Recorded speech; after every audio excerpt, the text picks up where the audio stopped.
What's up, everybody? Welcome back to another edition of Marcus Espinal Training. Today, I am in the company or in the presence of a gentleman who has dedicated a lot of his time to not only work with youth, middle school, high school, collegiate, and professional athletes, but he's decided to do it in a different way. And so today, I am accompanied by CEO of Long Trail MultiSport and by the name of Joe Cerniglia, right? You got it. Nice Great. to see you. Thank you. Joe, so we're here and we are currently um, going through the mindset or understanding what it is to apply sports psychology, right? And I'm going to have you discuss about basically how you got into it and what gave you the thought to get into this portion of the game and coach and try and help the kids out. Yeah, so I come from an endurance background. So I've done many 9 Ironman races or triathlon. I've competed at the highest level at the World Championships in Kailua, Kona, Hawaii. And just for numbers, Ironman is a 2.4-mile swim, a 112-mile bike, and a 26.2-mile run, all done consecutively. So to do those events, I would say it's 75% mental, 25% physical. So I had that background, from the endurance piece. And it's an interesting story how I got to my company and this sport, coaching and mental performance. My daughter comes to me in 8th grade and says, "Hey, Dad, I want to make the varsity team as a freshman in basketball." And as much as I love my daughter, she hadn't picked up a basketball, and she had good dexterity and things like that. But we were going to try and cram in like 2 or 3 years of basketball for her tryout. Sure.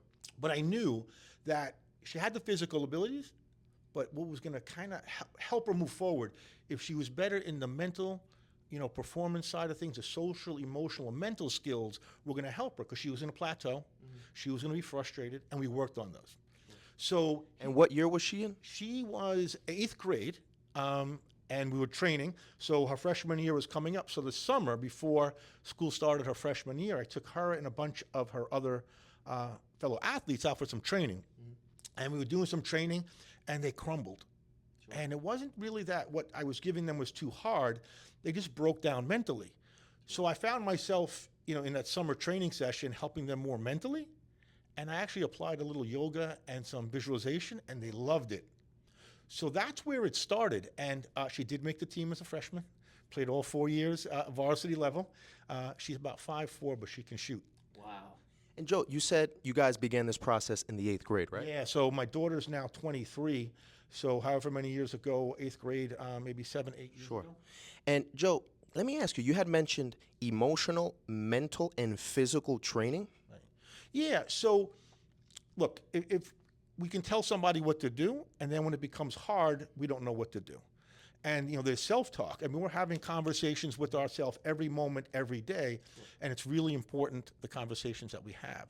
So I'm helping these, at the time, high school athletes with their narrative. What's the story they're telling themselves? How do they talk to themselves? And that's really the key to them moving forward and dealing with social, emotional, and mental development. Nice. I think that's super important, but I'm almost thrown back because when I was in 8th grade, emotional, mental, and physical were things that I didn't even hear of. It was more how many drills can I do and how much could I show up to practice, or at even what time could I show up to practice. But it was never something on that level. Joe, you work you are the CEO, for Long Trail, you said? Yes, Long Trail MultiSport, yes. Okay. So how long have you been doing that, you said? So I was coaching individual athletes, triathletes, for probably about 15 years. And this program, I call it the Sports Enhancement Program, is in its 8th year. Wow. And so, Joe, you said you were in the state of Vermont. Yes. Okay. So do you think throughout the 15 years of experience that you have you thought that you were getting good results by the work and by the things that you were able to implement with these kids? That's a really good question. I'm a perfectionist. And, over the course... I am too. Over the course of my 8 years, what I learned was that I'm always going to be learning, and that I'm not always going to know if I'm successful or not, but to have faith in what I'm doing, that it might help. So along the way, there's many, many lessons that I learned, and the key lesson to all of this is to be able to do this successfully or help an athlete. The foundation is helping create a coach-athlete relationship where it's trusting and safe.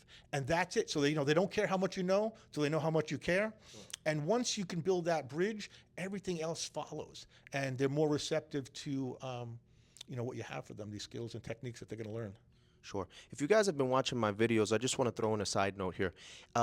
One of the videos that I have with Coach Gary Simone, he was my coach since I was about 10, 11, and he worked all the way up even through high school. I remember I would call him just to see how he was and to build that relationship, or rather keep the relationship, because I know he knew how to speak my language. Joe, let me ask you something. The term comes to mind, adaptation. How well have you been able to see these young kids adapt to the philosophies and the things that you bring to the table in youth, middle school, high school, and even college sports? You nailed it. That's a great question. And that's what it's all about. So what makes what I do in my program different than other programs is the ability to adapt and adjust to the athlete and the coach's needs, and that I'm there, it's consistent. So imagine coming to a sports mental performance coach once every 2 weeks, and then tell me what you learned. It's going to be slow progress, if not no progress. I'm at my team's games, practices. I'm at the schools 5 days a week, interacting with most all of my athletes every day. So when there's a lesson to be learned, I'm there. When they get stuck, I'm there to help them get unstuck. And when they do really well, I pat them on the back and say, man, that's what we've been working on. So to be there 5 days a week, games, practices, that consistency is a difference. So if you guys have also been keeping up with my page, you guys see that I'm getting back into the game a little bit, and I have some goals for this summer. But Joe, I'm almost getting jealous listening to you talk, because when I was in high school and even going through college, it was like these things weren't really applied. And I remember I used to have to sit down and read these books on my own to try and implement them. Joe, could you tell me what one day is with you? Yeah, so I just want to touch on when you mentioned about there's books to read. So I'll just give you an example. If I gave everybody here a self-help book and you read it, then you'd be the perfect person, man. You'd have it all down. Well, how come you don't read the book and do it? Because there's value in it, but there's no meaning and motivation. There's meaning and motivation in everything that we do, why we play sports, why we're passionate about something, whatever it is, our job or helping people, because it's the meaning and the motivation. And then there's a reward. Mm-hmm. So a reward the reward is not enough. This is going to sound crazy. I could read a self-help book, be this wonderful person. That's the reward. Mm-hmm. What crazy is this going to sound? That's not a big enough reward. Who would argue with that? Mm-hmm. So, Joe, if I'm in high school and I'm going to practice and it's 2:45, 3 o'clock in the afternoon, and Coach Joe walks into the gymnasium, what is going to happen? So if it's an individual athlete that I'm working with and that he's struggling or he's not ready to practice, it just becomes a quick series of questions. So what's going on today? I don't feel like practicing. I'm tired. Okay, I get it. So, but what is it that you love about baseball? Well, I like being on the field, the smell of the grass. It's beautiful out. What else? Well, my teammates. And how does all that make you feel? So you start kind of layering these questions. And I go, man, you just told me you love this sport. You love your teammates. You love being out here. Are you ready for practice now? So, Joe, you never really asked are you ready to catch a ground ball, or maybe you're ready to throw the ball. It's more kind of what's going on in the background. Yeah, absolutely. So, look, emotions, like, man, they drive the train. They drive the train because that player that doesn't want to play in the moment or he's tired or whatever, we start to talk to them. Hey, this is really important to your teammates here, and you should be doing this. Now it's tapping into that motivation. So the motivation piece, it becomes a reward. Sure. And when that reward is enough, you're willing to give that effort. Sure. I find it truly interesting because we all carry a lot of background noise. Here at Marcus Espinal Training, one of the things that I try to implement and bring to the kids is their belief system, working on their belief system and trying to adapt to, instead of just instructing, also build a relationship, build a rapport, see how the kid is doing. Because if we don't, we're dealing with a deck of cards that we do not know all of the cards yet, right? There's a lot left on in the background. And so I find that super interesting, Joe. So I'm in high school. You ask me all these series of questions. I let you know how I'm doing. Then what? Great job. So I'll just kind of backtrack a little bit. what I'm helping athletes realize when they're in a tough spot, I'm giving them hope. So when you're by yourself and haven't had this coaching, there's no hope, there's no way out. I get frustrated. I'm a bad sport. I can't control my anger. So I got a story for you. So just recently, I'm I'm coaching, I'm on the bench at a girls' basketball game, and a player comes out. And she had always had anxiety. She comes out, she sits down next to me, and I look over at her, and I'm like, I'm giving you 90 seconds because I'm going to start. We're going to talk. We're going to have a conversation. And she's shaking. Her legs are shaking. Wow. So I give her about 90 seconds, and I said, you game? So let's do this breathing exercise. So 4, 7, and 8. 4 seconds in, 7-second holds, 8 seconds out, 38 seconds, 56 seconds of breathing. So we go through that. I guide her through. And I go, you stop shaking. Coach, really? So you see, you have, okay. And then we're talking, and she goes, but I'm still anxious. I'm still nervous. I got this thing in my head. I missed all these shots. I said, let's forget about basketball for a moment. So tell me, what do you love to do? Oh, I love hanging out with my friends. Sometimes during the summer, we go to this lake, and she starts telling me the story. You sound like a parent, Joe. Yeah. So what she did, she told me the story, and she flipped from, anxious, nervous to a different part of her brain. And she's focusing on what she loves. And I said, are you nervous and anxious now? She goes, no. So it's how do you flip a mindset? And again, how do you take all of the psychology and what's out there and relate it? So just by having a conversation, asking her what she loved, completely flipped the switch. So, Joe, marvelous story. I'm just still not hearing, you got to perfect your dribble. You got to work on your jump shot. You got to work on your free throw. You got to work on your throw. When is this going to come into play? So I can give you the nuts and the bolts. So I always say attention with intention. So you come to practice. So any coach, like myself, who is coaching triathletes, you have goals.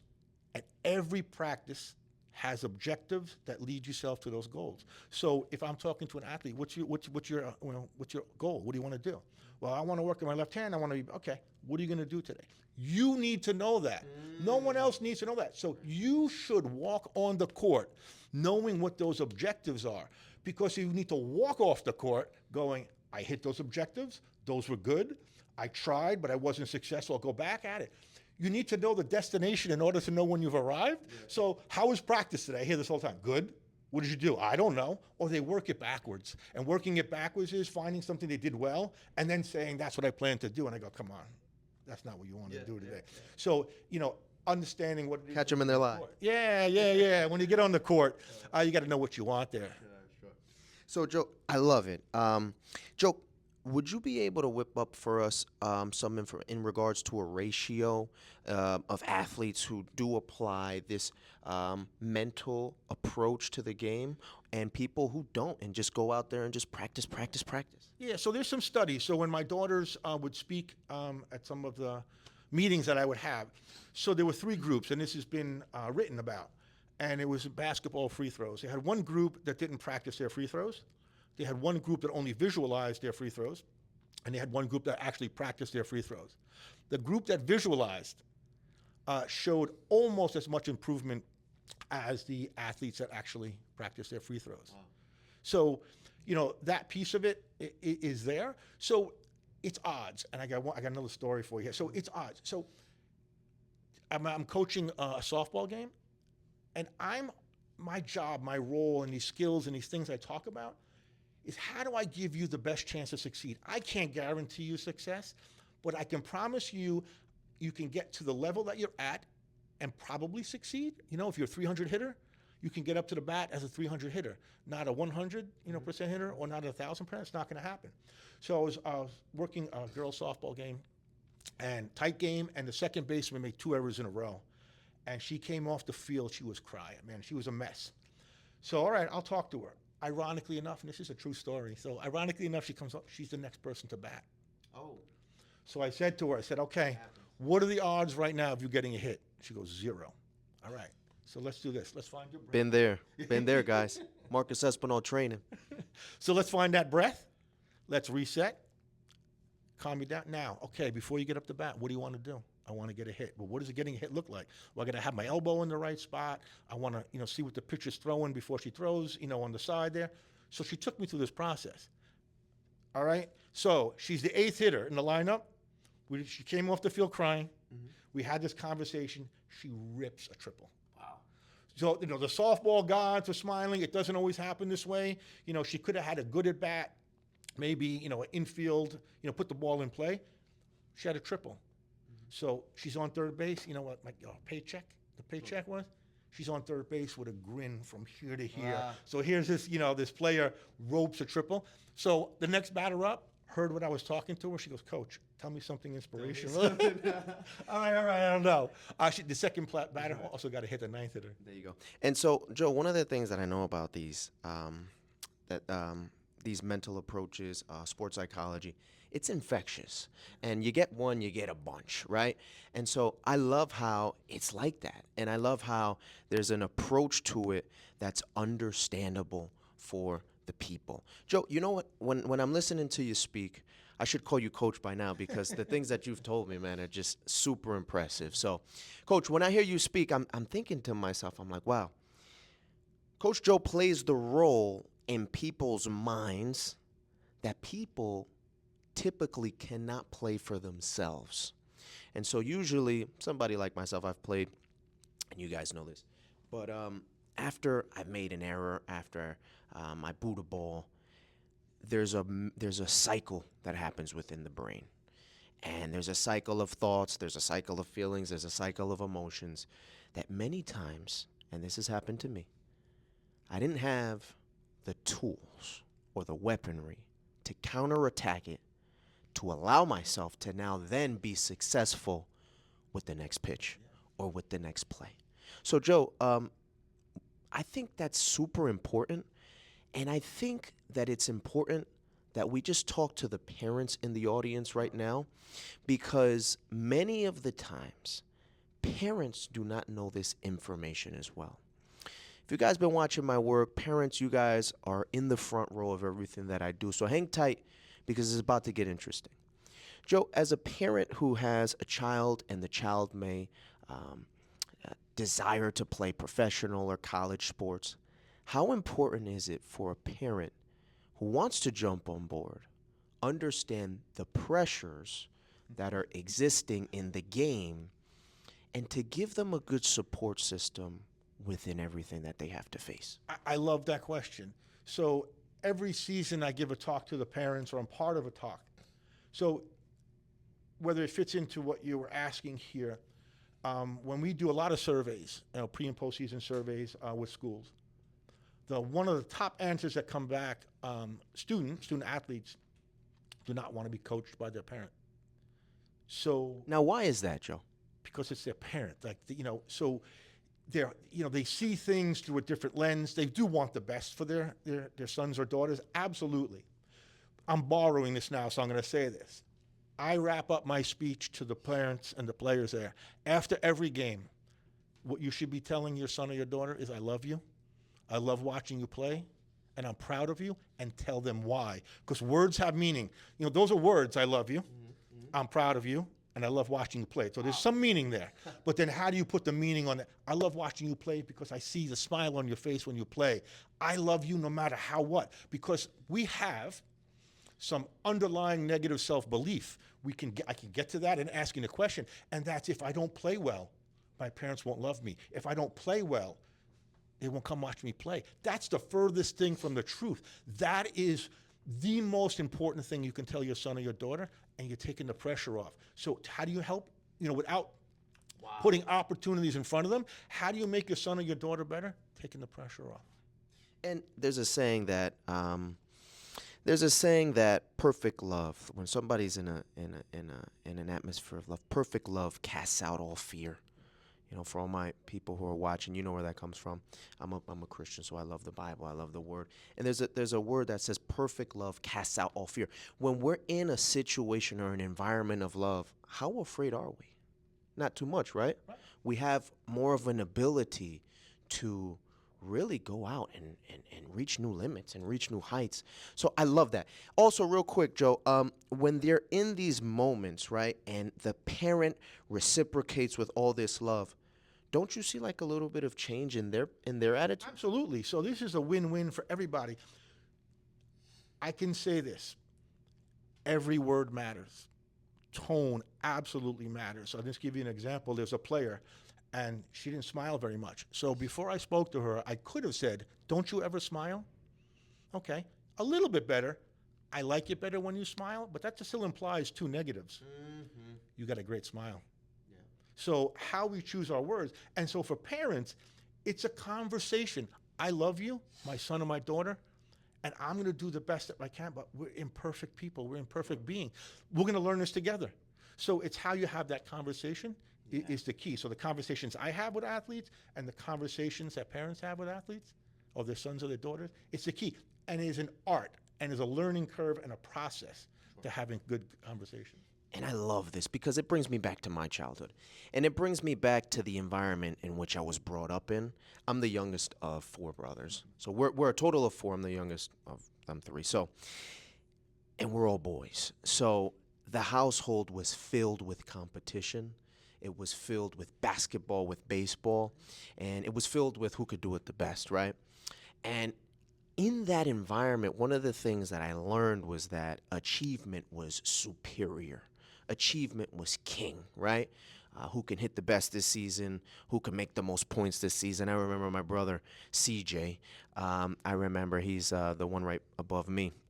He won most valuable player in basketball. And I remember that for as much as I love him, it just hurt me. You know what I mean? Because I'm like, damn, freaking brother, he's going out there, he's killing everything, and he's doing great.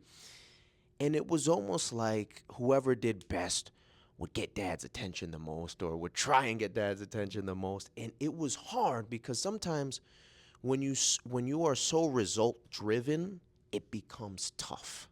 And when you're in that atmosphere, that environment of love, you know that no matter what happens, parents, if you're listening, pay close attention, it's going to be all right. For the player, for the coach, for your son, for your daughter, and for the relationship as a whole, right? Joe, I want to ask you something as we're beginning to wind down here.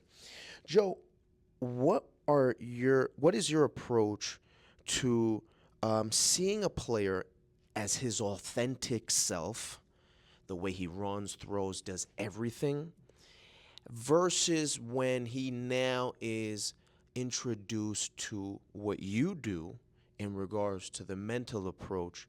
And how would you compare what it is to be authentic and what it is to be adaptable, like we're saying? But I want to use the term like mechanical, right? How can somebody adapt and still be authentic? What is your approach to that? Yeah, so every athlete is different. So, there's all these techniques. So I don't have a cookie cutter or a template that I use for everyone or anyone. You just never know what drives this athlete, what type of personality they have. And I'll say this in a very positive way. To be the best or try to be the best at whatever it is that you want to do in sports, you have to be a bit selfish. There's a personality type, and there's absolutely nothing wrong with that. But understanding, I call them, there's casual players, committed players, and campaign players. So different levels of the buy-in or how much it means to them. So, that piece of it. But again, it comes down to the conversation. And, I'm looking for what they do well, and I'm looking for what they can improve on. So, we'll throw out, and again, as we kind of create this relationship, to having a little more fun. Can you let loose? Hey, or you can get into the science or the physiology of what a relaxed muscle, how that fires. Sure. So it's if you have that relationship, they will be willing to try. And look, we might try a lot of things, and something might work, and a lot of things might not. And I will touch on.